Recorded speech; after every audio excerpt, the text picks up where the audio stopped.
한참 만에 여기로 돌아오셔가지고, 예. 엘리바스 기억나시죠? 예. 엘리바스가 22장에서 세 번째 욥에게 충고를 해요. 예.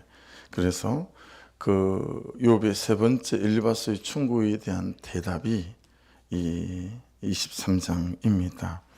그래서 1절 2절 보십시다. 욥이 대답하여 이르되 오늘도 내게 반항하는 마음과 근심이 있나니 내가 받는 재앙이 탄식보다 무거움이라. 오늘 읽었던 말씀 전체를 아우를 수 있는 그런 말씀이기도 한데요. 하나님이 나한테 어떻게 이럴 수 있냐라고 하는 거죠. 하나님이 어떻게 나한테 이럴 수 있냐. 욥의 솔직한 마음 상태나 또 감정 상태들의 고백이라고 할 수 있겠죠. 그게 여러분 보시면 이스라엘 반항하는 마음 있죠. 이게 원어적으로는 훨씬 좀 더 심각한 얘기예요. 메리라고 하는 단어인데 막 반역을 일으키고 싶은 마음, 막 반란을 일으키고 싶고 쿠데타를 일으키고 싶은 그런 마음을 말하는 겁니다. 아무리 고난이 오고 환란이 와도 여러분 그 고난과 환란이 해결될 수 있고 또 나아질 수 있고 나를 바꾸고 그를 바꿀 수 있는 은혜의 통로가 되는 건 회개하고 동의하고 자복하고 내 죄를 보고 나와 직면할 때이지요. 이것만 되어진다면 우리에게 닥치는 고난과 갈등과 다툼들이 정말 그래서 우리가 어떻게 불러서 그런 것들을 약절이요 뭐 이렇게 부르지 않습니까? 그렇죠? 그렇게 되려면 아마 일어나는 삶의 상황들을 보니까 너무 반역하고 싶은 마음이 막 드는 거예요. 그런데 그 다음 말씀을 보세요. 내게 반항하는 마음과 근심이 있나니 내가 받는 재앙이 단식보다 무거움이라. 그게 내가 받는 재앙이라는 말씀이 있죠. 여기 야드입니다. 이게 내가 받는 재앙이.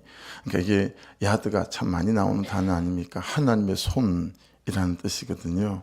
그러니까 여러분, 욥은요, 이 사건이, 이 고난, 이 환란이, 이 갈등과 이 다툼이, 그렇죠? 이 어려움마저 하나님의 손으로 시작되어지고 또 하나님이 안에 있다는 것을 알고 있다. 믿음으로 말이죠. 그러니 여러분, 욥은 이 문제를 들고 어떻게 할까요? 그 사람과 막 싸우는데 세월을 다 보낼까요? 안 그렇겠죠. 욥은 이 문제를 들고 이 문제의 주인이신, 이 환난과 고난의 주인이신 하나님을 찾고 하나님을 구하게 되어지겠죠. 그러니 아무리 환난이 오고 고난이 와도 해결될 수 있고 나아질 수 있고 나를 바꾸고 그를 바꿀 수 있는 은혜 통로가 되고 약조가 되는 것은 어때요? 하나님 앞에 이걸 가져가는 거죠. 그렇죠? 그러니까 고난이나 환난이나 사건이 어떨 때 이런 내 인생에 하나님의 뛰어들어오심이 될 수 있고 하나님의 개입하심이 될 수 있을까라고 할 때 이 모든 것이 하나님 안에 있고 하나님으로부터 시작되어진 거다라고 하는 믿음의 고백인 거죠. 그래서 여러분 이거 요한복음 볼 때 나왔던 말씀인데 그게 탄식보다 무거움이라 혹시 기억나세요? 카바드라고 하는 카바드. 무겁고 힘이 되고 힘겹고 너무 짐이 되고 아프고 고통스러운데 이 카바드라는 단어에 전혀 다른 뜻이 있었죠. 무슨 뜻이었던 걸 혹시 기억나세요? 존경하다, 영화롭게 되다, 존귀해지다 이런 뜻을 갖고 있었어요. 여러분 한 단어 안에 너무너무 힘이 겹고 무거운데 어떻게 이게 나를 존귀하게 만들고 또 영화롭게 하는 그런 일들이 될 수 있을까요? 이게 어떻게 가능해지죠? 어떻게 반응하느냐에 따라 이게 전혀 고난이 다르게 우리의 삶에 해석되고 다가와지게 된다라고 하는 거죠. 그래서 여러분 반응하는 게 너무 중요하다. 잘 반응하려면 뭐가 잘 돼야 되죠? 해석이 잘 돼야 되죠. 그렇죠? 하나님의 구속사 안에서 잘 해석되어지면 이게 이제 우리의 반응이 달라지게 되는 거 아니겠어요? 해석되지 않으니까 계속 누구와 싸우죠. 탓을 하죠. 그런데 이게 구속사 안에서 해석되어져서 이게 하나님께서 나를 보라고, 그렇죠? 이렇게 해석이 되어지게 되면 내 반응이 달라지게 되어지는 거죠. 그래서 여러분, 이 반응을 얘기를 할 때 가장 좀 잘 도드라지게 나오는 사람 또는 본문이 이제 느헤미야인데요. 느헤미야 1장에 보면 이제 예루살렘이 망했잖아요. 그리고 다 포로로 잡혀왔어요. 바벨론으로. 근데 남아있는 사람들도 있었잖아요. 모든 사람이 포로로 잡혀온 건 아니니까요. 근데 이 느헤미야의 동생 하나니라는 사람이 예루살렘을 갔다 올 기회가 있었던 거예요. 예루살렘을 갔다 온 동생 하나니에게 느헤미야가 묻습니다. 야, 예루살렘 어떻디? 남아있는 사람은 어떻게 살디? 라고 물어보니까요, 이 예루살렘을 갔다 온 하나니가 이렇게 대답을 해요. 느헤미야 1장 3절인데요. 그들이 내게 이르되 사로잡힘을 면하고 남아있는 자들이 그 지방 거기에서 큰 환난을 당하고 능욕을 받으며 예루살렘 성은 허물어지고 성문들은 불탔다 하는지라. 엉망인 거죠. 성벽 다 무너지고 성문도 불탔으니 이제 5만 이방 민족들한테 침략이라는 침략은 다 받고 있고 뭐 이런 거 아니겠어요. 땅 다 뺏기고. 이때 여러분, 느헤미야가 4절에 이렇게 반응합니다. 들어보세요. 내가 이 말을 듣고 앉아서 울고 수일 동안 슬퍼하며. 이걸 뭐라고 부르죠? 감정적인 반응이에요. 막 혈기가 나는 거죠. 어떻게 이럴 수 있냐. 그리고 막 분노가 일어나고 감정이 어그러지면서 막 싸우고 다투고 이런 거죠. 근데 여러분, 느헤미야가 이런 감정적인 반응만 하지 않는다. 그래서 여러분, 옳고 그름이란 기준을 저와 여러분이 다 각자 개별적인 기준으로 갖고 있기 때문에요. 내가 생각하는 옳고 그름의 기준에 그가 하는 행동과 태도와 말이 맞지 않은 거죠. 그렇죠? 맞지 않기 때문에 내 마음의 감정의 상하고 혈기가 일어나는 것 아니겠어요? 그렇죠? 이제 그러면 우리가 감정적으로 막 반응하는 거죠. 근데 그 감정적으로 반응이 일어날 때 자꾸 우리가 어떻게 훈련하고 어떻게 연습해야 되겠는가? 느헤미야의 말씀을 보십시오. 내가 이 말을 듣고 앉아서 울고 수일 동안 슬퍼하며, 그 다음에 이제 다른 반응이 나와요. 하늘의 하나님 앞에 금식하며 기도하여. 이걸 뭐라고 부르겠어요? 영적인 반응인 거죠. 느헤미야가 영적으로 반응해요. 울고 수일 동안 슬퍼했던 건 감정적인 반응이고요. 이건 피해갈 수 없지 않겠어요? 그렇죠? 우리가 다 옳고 그름의 기준을 갖고 있는 사람들이라 내가 생각할 때 그가 참 합당하지 않고 마땅해 보이지 않기 때문에, 여러분, 왜 그래 그 사람? 어떻게 이럴 수 있어? 이렇게 될 수 있는 거죠. 그러나 그것만 하고 내 옳고 그름으로 끝나고 판단하고 정죄하고 여러분 혈기 부리고 끝나면 아무것도 달라질 것이 없다라고 하는 거예요. 그런 수밖에 없는 우리 인정하자. 하지만 반드시 그 다음에 영적인 반응에 따라와야 된다. 금식하고 하늘의 하나님 앞에 기도했다라고 하는 거죠. 이 영적인 반응이 어떤 건지가 중요해요. 영적인 반응이 뭔지 6절 7절을 잘 들어보십시오. 이제 종이 주의 종들인 이스라엘 자손을 위하여 주야로 기도하오며 우리 이스라엘 자손이 주께 범죄한 죄들을 자복하오니 주는 귀를 기울이시며 눈을 여시사 종의 기도를 들으시옵소서. 나와 내 아버지의 집이 범죄하여. 여러분 6절 말씀에 보면 이스라엘 자손 민족의 죄를 말해요. 주님, 그렇게 기회를 줬음에도 불구하고 우리 민족이 계속 우상 숭배해서 결국은 쫄딱 망했고 지금은 이 바벨론 땅에 포로로 잡혀와 있습니다. 민족의 죄 때문에 그렇게 되어졌습니다 라고 6절을 고백하잖아요. 근데 7절에 넘어오더니 뭐라고 고백하죠? 나와 내 아버지의 집이 범죄하여. 이렇게 7절이 이어져요. 여러분, 그들의 죄를 따지지 않고 어떻게 하는 거예요? 내 죄를 보는 거예요.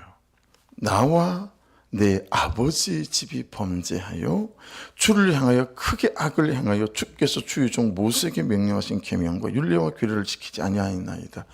이 말씀을 이 새벽에 보다가 퍼뜩 깨달아지는 거 있죠. 그리고 회개했어요. 너무너무 나도 윤석열 대통령 욕을 많이 했네, 이건 거죠. 여러분 참 하시는 걸 보면 백성으로, 그죠? 그 나라 백성으로 분통이 터질 일들이 많아요. 근데 그건 감정적인 반응이라는 거죠. 우리가 어떻게 반응해야 되죠? 그 죄를, 연약함을 내 것으로 가지고 와서 어떻게 해야 되는 거죠? 윤 대통령을 위하여 금식하며 기도하고 자복하며, 그게 하나님 내재인 거 있죠? 이게 영적인 반응이고, 그때 나도 살고 가정이 살고 남편이 살고 자식이 살고 이 나라 이민족이 살아갈 수 있게 되어진다라고 하는 것 아니겠어요? 예. 여러분, 이게 영적인 반응의 내용이에요.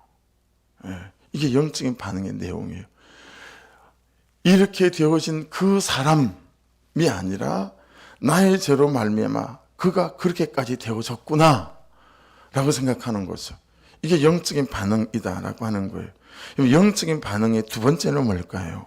그 느헤미야 1장 9절에 보면 들어보세요. 만일 내게로 돌아와 내 계명을 지켜 행하면 너희 쫓긴 자가 하늘 끝에 있을지라도 내가 거기서부터 그들을 모아 내 이름을 두리고 택한 곳에 돌아오게 하리라 하신 말씀을 이제 청하건대 기억하옵소서. 여러분, 영적인 반응의 두 번째는 뭐예요? 말씀을 기억하는 거라는 거예요. 이게 느헤미야가 했던 영적인 반응의 두 번째. 말씀을 붙잡는 것이고 말씀을 따라 순종하는 것, 이게 영적인 반응의 두 번째 반응이라는 거예요. 그러니까 여러분, 영적인 반응을 하는 것도 너무 중요한데 이건 여러분 훈련하고 연습해야 돼요. 예, 그냥 저절로 되어지는 건 없어요. 근데 그 영적인 반응의 내용이 너무너무 중요하다. 첫 번째는 나의 죄로부터 이게 시작되어졌군요. 두 번째는 말씀을 기억하고 말씀을 붙잡고 말씀을 따라 나부터 순종해 가는 것, 이것이 영적인 반응이니 여러분 제발 이 악한 혀와 말로 여러분 내 옳고 그름으로 그를 바로잡으려고 하는 시도를 먼저 하지 마시고, 여러분 영적인 반응을 통하여 내 죄를 보고 야, 이게 나로부터 흘러갔구나 라고 회개하고 자복하는, 여기에서 시작하여 내가 말씀을 따라 순종하는 이것부터 시작하실 때 여러분 나도 변하고 그도 변하고 가정이 변해지는 은혜를 누리게 될 역사가 나타날 줄로 믿습니다. 그러니 안 될 때일수록 기억하십시오. 다툴수록, 갈등할수록, 싸울수록, 고난이 있을 때일수록 내가 내 자신에게 말해야 된다. 예, 어떻게 말해야 되는 거예요? 야, 네 죄를 봐야 돼. 두 번째, 제발 말씀으로 인도함을 받아라. 이걸 저와 여러분이 여러분 자신에게, 저에게 해야 되는 말인 거예요. 야, 또 옳고 그름 튀어나왔다. 또 네 죄부터 보는 거야. 너로부터 흘러간 거니까 네 죄부터 보고 시작해야 돼. 두 번째, 야, 너 말씀으로 인도함 받아야 된다. 제발 또 살던 대로 살지 말고 너 말씀으로 인도함을 받아야 돼. 이 영적인 반응해야 된다 라고 해야 되는 거죠. As the Bible, follow the Bible. 말씀대로 말씀 따라 사는 거, 이것이 영적인 반응이고, 이때마다 환난은 뭐가 되죠? 고난은 뭐가 돼요? 갈등과 다툼은 뭐가 되죠? 약재료가 되어져서 내 안에 있는 불순물들이 빠져나가고 더러움을 빠져나가고 참 정금 같던 하나님의 은혜로 말미암아 내가 새로워지고 회복되어지는 은혜를 경험하게 된다. 3절을 보세요. 내가 어찌하면 하나님을 발견하고 그의 처소에 나가랴. 여러분, 그러니 당연히 욥의 간절하고 절실한 여러분 소원은 뭐겠어요? 내가 어찌하면 하나님을 발견하는 거예요. 이 고난 가운데 내가 어찌 하나님을 발견할 수 있을까? 라고 하는 것이죠. 이 다툼 가운데 어찌하면 내가 하나님을 발견할 수 있을까? 근데 우리는 어떻게 주로 반응하죠? 그 인간의 죄를 발견하려고 그렇게 애를 써요. 또 어떡하죠? 그리고 그 인간의 죄를 다른 사람에게 말하는데 그렇게 애를 써요. 또 어떡하죠? 그래서 내가 옳다는 걸 인정받으려고 그렇게 애를 써요. 여러분 서로가 각자가 그러고 있으니 무슨 하나님의 역사가 두 사람 사이 그 가정, 그 공동체 가운데 일어날 수 있겠는가? 라고 하는 것 아니겠습니까? 그렇죠? 여러분 고난이 있을 때일수록 어찌하든 하나님을 발견하려고 애를 쓰는 저와 여러분 될 수 있기를 주의 이름으로 축복합니다. 그러면 내가 어찌하면 하나님을 발견하고 그의 초소에 나가려. 그의 초소에는 왜 나가려고 할까요? 나를 발견하려고 그러는 거예요. 예. 여러분 고난과 환난이 있을 때 딱 두 가지예요. 하나님을 발견하는 것과 나를 발견하는 것입니다. 왜 욥이 이렇게 그의 초소에 나아가려라고 계속 이렇게 말씀하시는 거죠? 내가 하나님께 발견되고 싶은 거예요. 예. 내가 하나님께 발견되고 싶은 거죠. 빌보서 3장 말씀에 보면 여러분 7절로 11절에 이렇게 말씀이 기록되어 있습니다. 그러나 무엇이든지 내게 유익하던 것을 내가 그리스도를 위하여 다 해로 여길 뿐더러 또한 모든 것을 해로 여김은 내 주 그리스도를 예수로 아는 지식이 가장 고상하기 때문이라. 내가 그를 위하여 모든 것을 잃어버리고 배설물로 여김은 그리스도를 얻고 그 안에서 발견되려 함이니. 그렇게 말씀합니다. 내가 그 안에서 발견되고 싶기 때문이다. 여러분 우리는 오는 고난 가는 고난 피하고 숨고 도망가고 원망하는데 바울은 그 오는 고난 가는 고난에 자신이 뛰어든대요. 왜냐하면 내가 하나님께 발견되어져서 은혜에 발견되어져서 십자가에 발견되어져서 부활에 이르려고 그런 데라는 거죠. 그래서 여러분 그가 그의 초소에 어떻게 나아갑니까? 4절 5절입니다. 어찌하면 그 앞에서 내가 호소하며 변론한 말을 내 입에 채우고 뭐예요? 기도죠. 그의 초소에 어떻게 나아가죠? 기도로 나가는 거예요. 5절 보세요. 내게 대답하시는 말씀을 내가 알면 내게 일쓰는 것을 내가 깨달으리라. 여러분 그의 초소에 어떻게 나아가는 거죠? 말씀으로 나아가고 그렇죠? 그리고 그 말씀 앞에 서는 거예요. 말씀을 들으려고 하는 거죠. 오직 기도와 말씀, 오기말. 여러분 간혹 공동체에 제가 있는 공동체마다 있는 사람이 있었어요. 그 사람 이름을 부르지 않고 저 오기말 온다 이렇게 부르는 사람이 꼭 한 명씩 있었어요. 신학교 기숙사에도 그런 사람이 있었었고요. 대학원 때도 그런 사람이 있었었고요. 제주열방대학에서 그 공부할 때도 크기도 오기말 그는 청년이 한 명 있었어요. 이 친구는 오직 기도 말씀밖에 몰라. 없으면 기도하고 있거나 없으면 말씀 보고 앉아 있는 거예요. 여러분 항상 우리가 오기말은 못 된다 할지라도 여러분 고난이 오기 전에 말씀 앞에 서시고 고난이 있을 때마다 기도 앞에 서셔서 여러분 그의 처소에 기도로 나아가시고 그의 처소에 참으로 말씀을 받으려고 나가셔서 그것들로 이 고난과 환난을 잘 뚫고 나가시는 은혜가 있기를 주의 이름으로 축복합니다. 이때 하나님께서 어떻게 하십니까? 6절 같이 읽겠습니다. 6절 시작. 그가 큰 권능을 가지시고 나와 더불어 다투시겠느냐? 아니로다. 도리어 내 말을 들으시리라. 할렐루야. 내 말을 들으신대요. 내 기도를 들으시고 나의 탄식을 들으시고 나의 원망과 불평을 들으시고 그렇죠? 야 내치지 않는다라는 거예요. 이게 얼마나 큰 은혜입니까? 그렇죠? 내 말을 들으신다 라고 하는 거. 여러분 그래서 기도로 저와 여러분이 잘 토해내시는 은혜가 있기를 주의 이름으로 축복합니다. 7절 보십시오.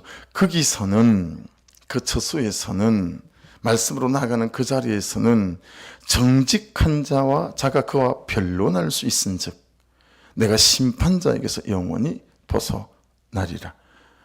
여러분 심판자처럼 고난이 오고 환난이 온 것처럼 느껴진단 말이에요. 근데 일순간 심판자가 아니고 심판자에게서 영원히 벗어나게 되어지는 거예요. 오히려 내가 회복되고 살아나는 역사의 장으로 그렇죠? 쉬퍼도 되는 거예요. 바뀌는 거예요. 어떻게 해요? 거기서는 정직한 자가 그와 변론할 수 있은즉. 여러분 이 정직한 자가 하는 야샤르란 단어거든요. 내가 보기 옳은 것 말고 여호와 보시기 옳은 기준을 가지고 자기 죄에 대하여 정직한 자, 자기 삶에 대하여 정직한 자로 하나님 앞에 여러분 내가 죄인이로소이다 라고 쓰게 되어지게 될 때 내 허물을 먼저 살피게 되어지게 될 때 하나님은 심판자가 아니라 은혜를 베푸시는 분으로 우리 앞에 서게 될 줄로 믿습니다. 할렐루야. 그러니까 여러분 이게 이해되어지시죠?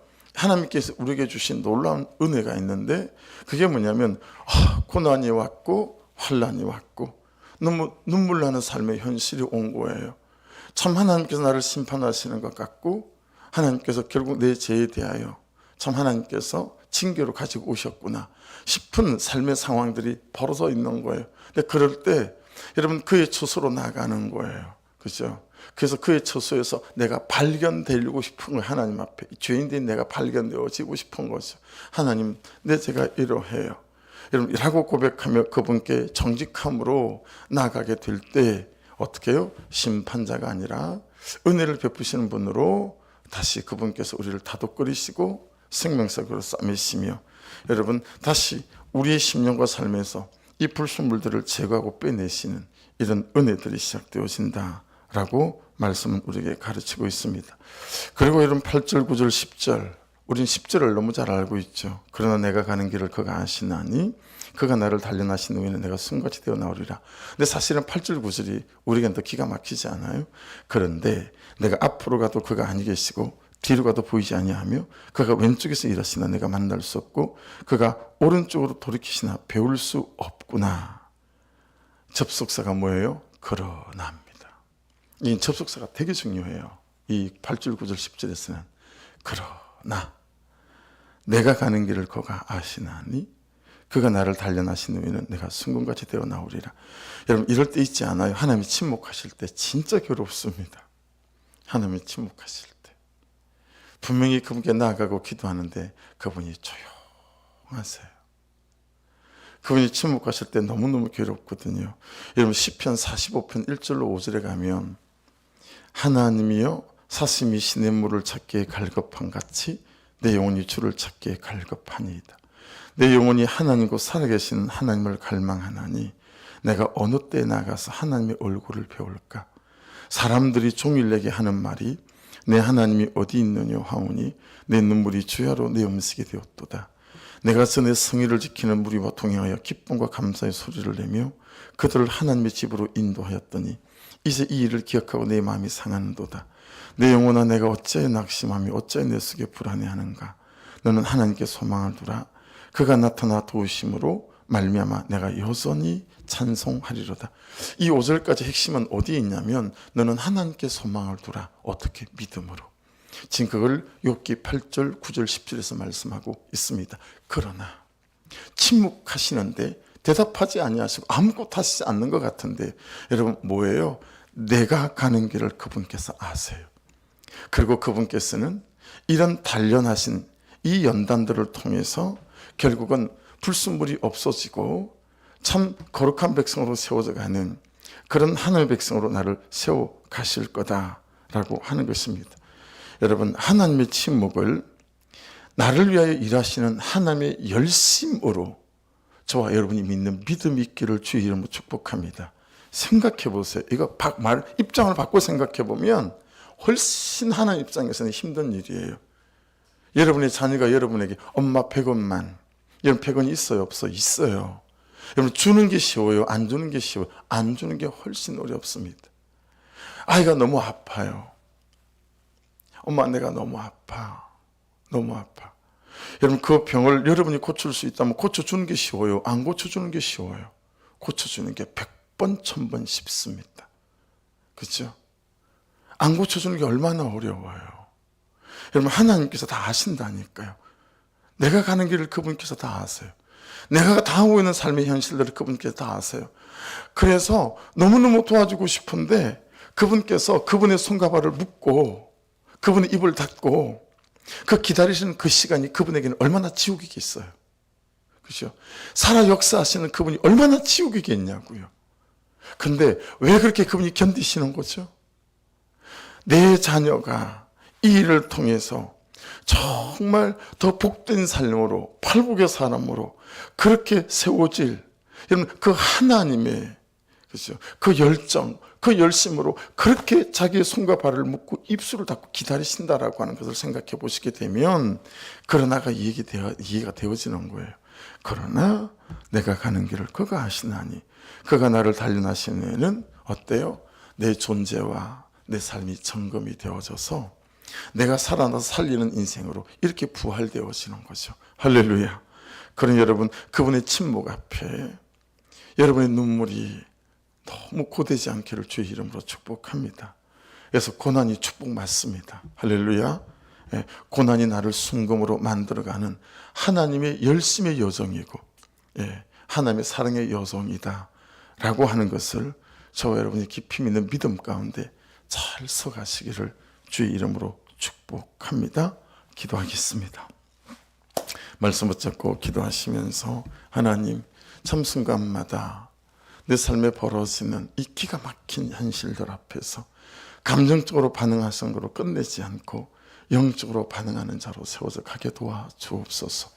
나를 돕는 것이 100번 쉬웠고 1000번 쉬우나 하나님 당신께서, 아버지께서 그의 손과 발을 묶으시고 입술을 닫으시고 정말 견디시고 버티시며 내 안에 있는 더러운 것들이 다 뽑아내고 달라지기 원하시는 그 하나님의 일하시는 여정과 나를 향하시는 그 사랑의 열정들을 기억하게 도와주셔서 보이는 것 같지 않고 들리는 것 같지 않으나 그러나 나의 가는 길을 그가 아시나니라고 하는 이 믿음에 온전히 소망을 두게 도와주셔서 사람들이 도대체 네 하나님은 어디 있냐고 말하를 그때 아버지 나를 향하여 일하시는 그 하나님을 바라보고 그때를 잘 감사로 이겨내는 내 인생 되게 하여 주시옵소서. 영적으로 반응하여 오직 기도로 말씀으로 하나님의 처소로 나가게 해서 하나님께 내가 발견되어지는, 또 하나님을 참으로 발견하려고 하는 아버지 이런 믿음으로 나가게 도와주옵소서. 그렇게 주여 한번 부르고 말씀 붙잡고 기도하시고 교회 이전 가운데 하나님 간섭하여 주셔서 하나님의 때를 기다리지 못함으로 사람의 방식과 방법으로 나아감으로 하나님 있음을 낳는 일 생기지 않는 은혜가 공동체 안에, 목사님 안에 온전히 충만할 수 있도록 역사해 주옵소서. 꼭 정보 부탁드리고 우리 청장년들을 위해서도 정보 부탁드리고 또 우리 박현아 목사님 대상 포진 가운데도 하나님 간섭해 주셔서 깨끗함으로 일어서게 하여 주옵소서. 우리 주여 한번 부르고 기도드리겠습니다. 주여 아버지